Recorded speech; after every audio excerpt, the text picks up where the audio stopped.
옆에 계신 분들과 평화의 살 나누겠습니다. 주님의 이름으로 평안을 빕니다. 잘 믿고 잘 삽시다. 오늘은 다니엘서 6장 본문을 중심으로 감사, 더 큰 감사의 축복이라는 제목으로 말씀을 나눌 때 많은 은혜 받으시길 바랍니다. 2026년 새해 송구영신 예배를 드린 지가 엊그제 같은데 벌써 6개월이 지나고 7월 하반기가 시작되었습니다. 7월엔 하반기와 또 교육부서 여름행사를 위한 특별 새벽기도와 또한 교육부서 여름행사가 시작이 됩니다. 어른들은 기도로서 교육부서 아이들의 믿음을 격려해 주시고, 아이들은 여름행사를 통해서 믿음이 성장하기를 주님의 이름으로 축원합니다. 말씀을 시작하기에 앞서서 초등학생들의 엉뚱한 시험 답안을 한번 살펴보겠습니다. 먼저 첫 번째 문제인데요. 여러분도 한번 맞춰보세요. 일요일에 아버지께서 볶음밥을 해주셨다. 이러면 보통 아이들이 답안을 어떻게 써야 되냐면요, 맛있었다 또는 맛없었다, 그렇게 기록을 하는데 한 아이가 이렇게 답을 적은 거예요. 어색했다. 어색했다. 아빠가 요리하는 것이 참 어색한 모습을 보게 되는 거죠. 두 번째 문제는 이래요. 불행한 일이 거듭 겹침이라는 뜻의 사자성어는 무엇일까요? 불행한 일이 거듭 겹침이라는 사자성어 뜻이 뭐예요? 설상가상이죠. 근데 이 네모 안에 한 아이가 답을 이렇게 씁니다. 설사가 또.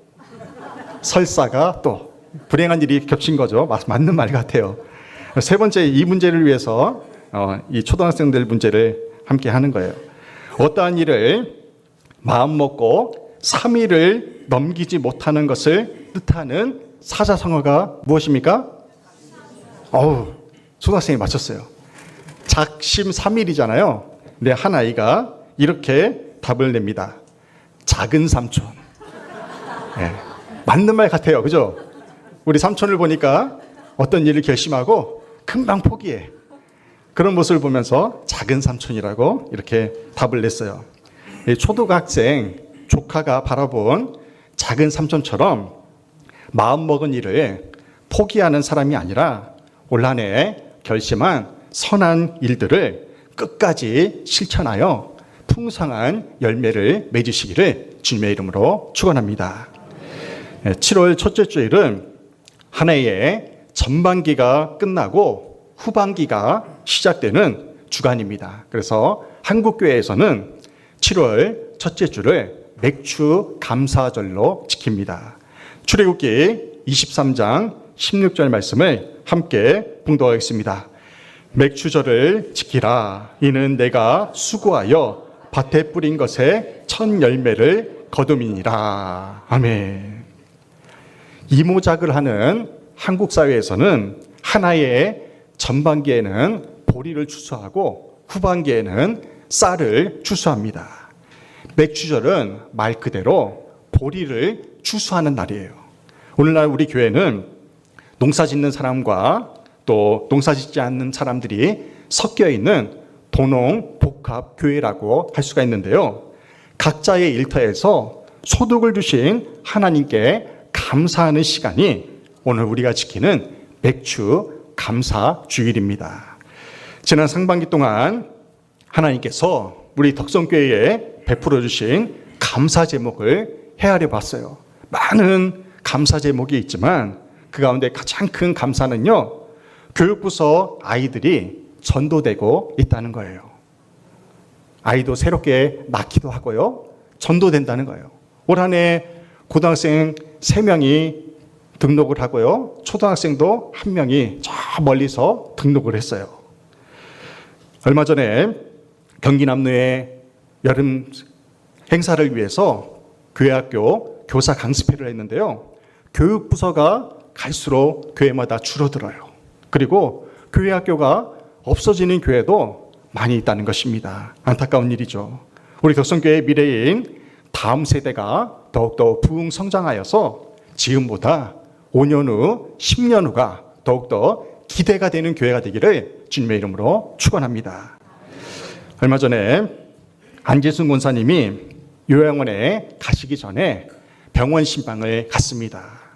94세의 연세에도 여전히 밝은 얼굴로 맞이하는 권사님의 얼굴이 해같이 빛나 보였어요.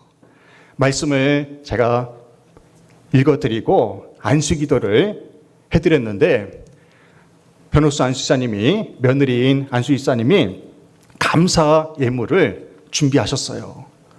그 모습을 보면서 안재순 권사님이 뭐라고 하시냐면요, 며느라 참 잘했다 하시더라고요. 참 잘했다. 당신은 병원에 입원해 계셔서 신방감사 예물을 준비하지 못하셨는데 며느리가 미리 준비하는 그 모습을 보면서 잘했다 칭찬하시더라고요.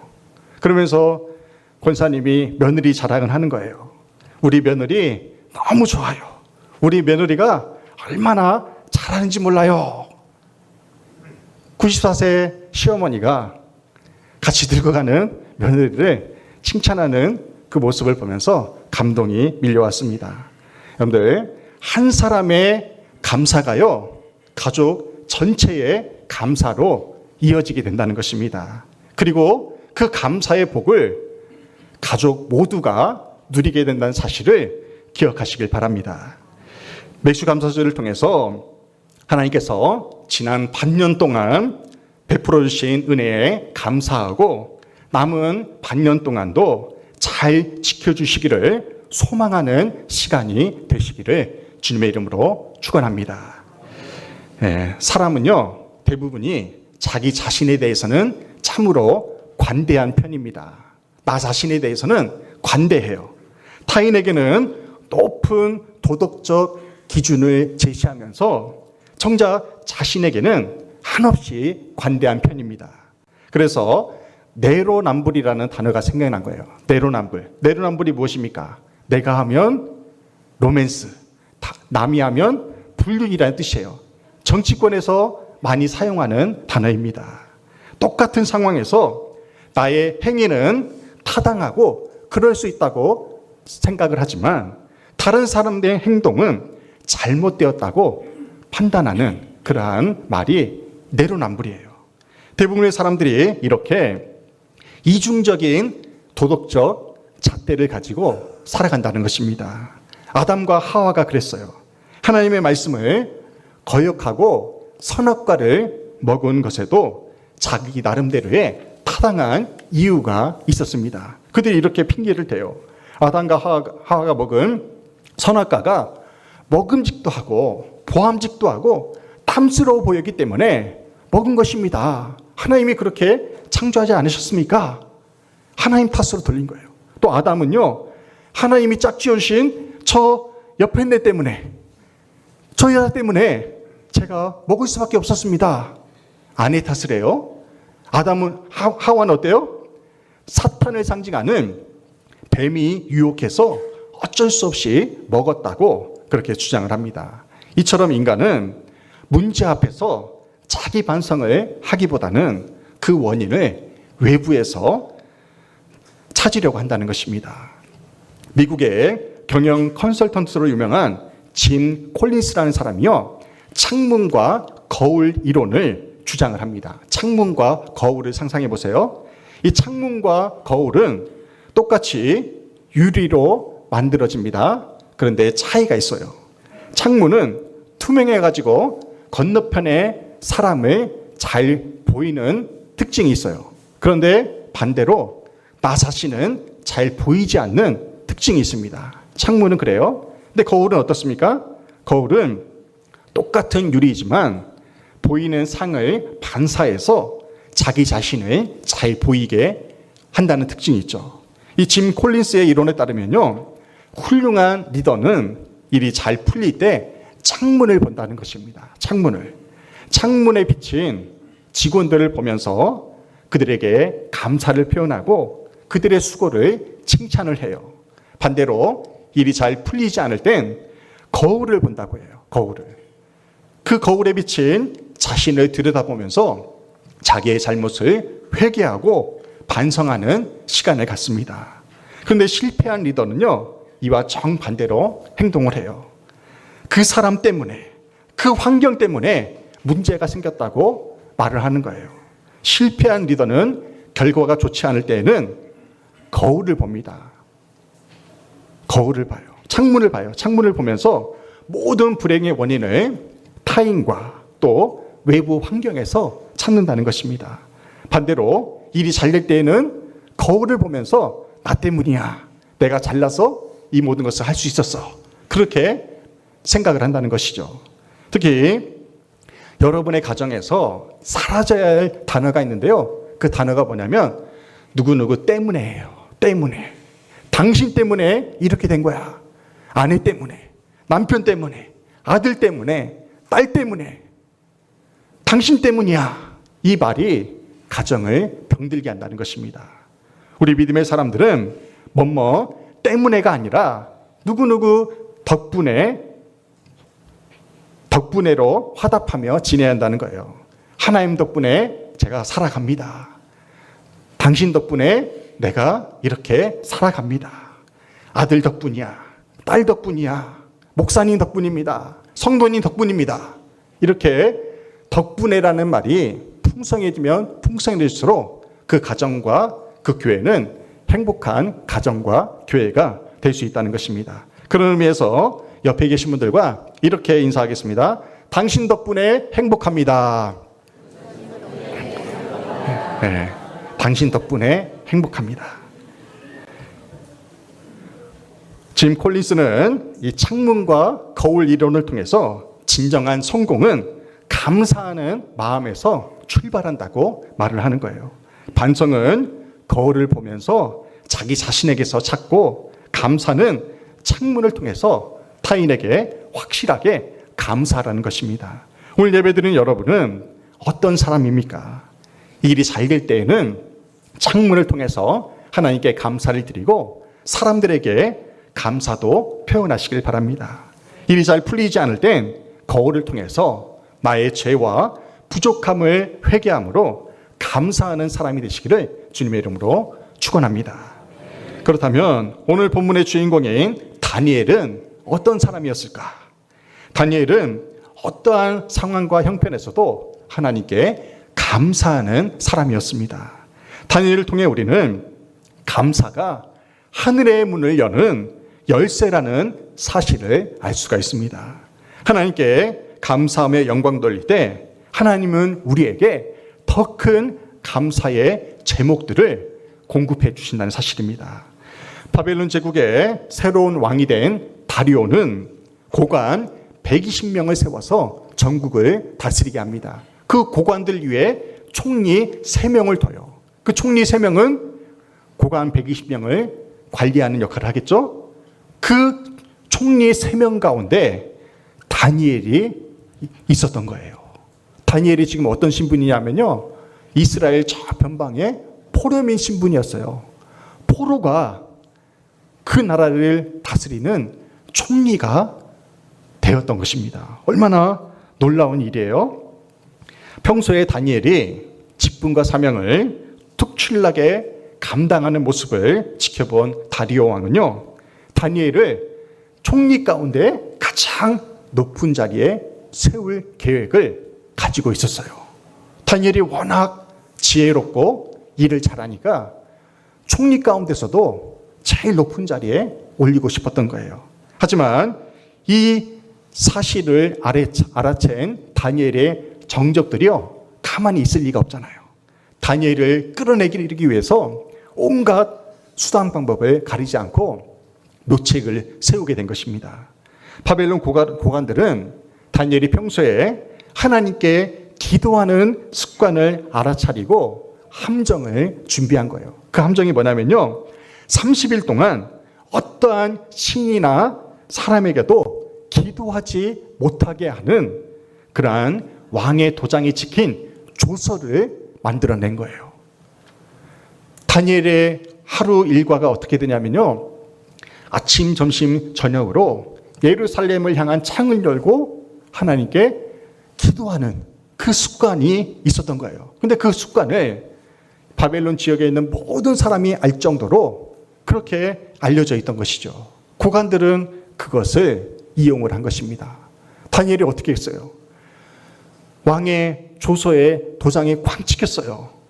다른 신에게 절을 하면, 기도를 하면 사자밥이 되는 그러한 조서가 찍힌 것을 다니엘이 알게 되고 어떻게 행동을 했을까요? 그럼에도 불구하고 다니엘은요, 습관대로, 전에 하던 대로 예루살렘을 향한 창을 열고 하루 3번 하나님께 기도를 드렸다는 것입니다. 다니엘이 포르민 신분으로 바벨론 제국의 총리가 될 수 있었던 원동력은 오직 하나님만을 의지했기 때문입니다. 다니엘이 하나님을 의지하여 지혜를 얻는 그 통로가 바로 기도였던 것입니다. 다니엘이 기도했기 때문에 총리 자리에 오를 수가 있었던 것을 누구보다도 잘 알잖아요. 여러분들 기도가 막히면 어떻게 되는지 아세요? 기도가 막히면 어떻게 돼요? 죽어요. 죽잖아요. 기도가 막히면. 그죠? 우리가 하나님께 드리는 기도도 마찬가지라는 거예요. 하나님과 나와 사이에 통로가, 호흡을 할 수 있는 그 통로가 바로 기도라는 것입니다. 그래서 기도가 단절되면, 내가 하루 기도하지 않으면요, 오늘 살아갈 힘을 얻지 못한다는 것입니다. 대적들은 다니엘이 기도를 통해서 지금까지 승승장구한 것을 알고 기도의 통로를 완전히 막아버리려고 했던 거예요. 다니엘이 겪은 시험과 시련은 오늘을 살아가는 우리에게도 똑같이 일어나고 있어요. 생계를 위해서 주일 성수하지 못하게 해요. 결혼식에 가야 한다고 주일 성수를 하지 못하게 하고요. 또 마을 행사나 집안 행사 때문에 주일 성수를 하지 못하게 합니다. 우리 그리스도인들이 이러한 세상의 유혹과 시험을 물리치고 하나님의 사람이 될 수 있는 원동력이 무엇입니까? 그것은 바로 하나님께 감사하는 거예요. 매사에 감사하는 거룩한 습관이 우리를 위기에서 건져줍니다. 열왕기상 17장에 보면 엘리야와 사르밧 과부의 이야기가 나와요. 사르밧 과부가요, 얼마나 찢어지게 가난했으면 아들과 함께, 하나밖에 없는 아들과 함께 이제 겨우 먹을 한 끼 양식만 먹고 이제 굶어 죽을 처지에 놓인 것입니다. 그런데 그런 사르밧 과부에게 하나님의 엘리야를 보내셔서요, 그 남은 마지막 한 끼를 달라고 하는 거예요.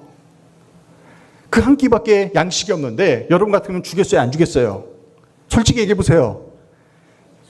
못 주죠? 감사합니다. 솔직한 마음을 주셔서. 지금 내 코가 석자인데 내 아들과 내가 이 양식 한 끼 먹고 굶어 죽을 처지인데 어떻게 그 양식을 엘리야에게 줄 수가 있겠습니까? 그런데 그 사르밧 과부는요, 믿음으로 그 양식을 엘리야 선지자에게 선대합니다. 선대해요. 그러자 그 사르밧 과부가 어떠한 축복을 받게 되는지 열왕기상 17장 16절 말씀 보세요. 여호와께서 엘리야를 통하여 하신 말씀과 같이 통에 가루가 떨어지지 아니하고 병의 기름이 없어지지 아니하니라. 아멘. 또 어떤 축복이냐면요, 22절에서 여호와께서 엘리야의 소리를 들으심으로 그 아이의 혼이 몸으로 돌아오고 살아난지라. 아멘. 어려운 형편에서도 주의 종을 선대한 사르밧 과부를 주님이 축복하셔서 그 집안에요, 양식이, 기근 중에도 양식이 떨어지지 않게 하셨어요. 그리고 얼마 지나서 아들이 죽게 되었는데요, 그 아들이 전부잖아요. 그런데 그 죽은 아들을 하나님이 살려주신 것입니다. 할렐루야.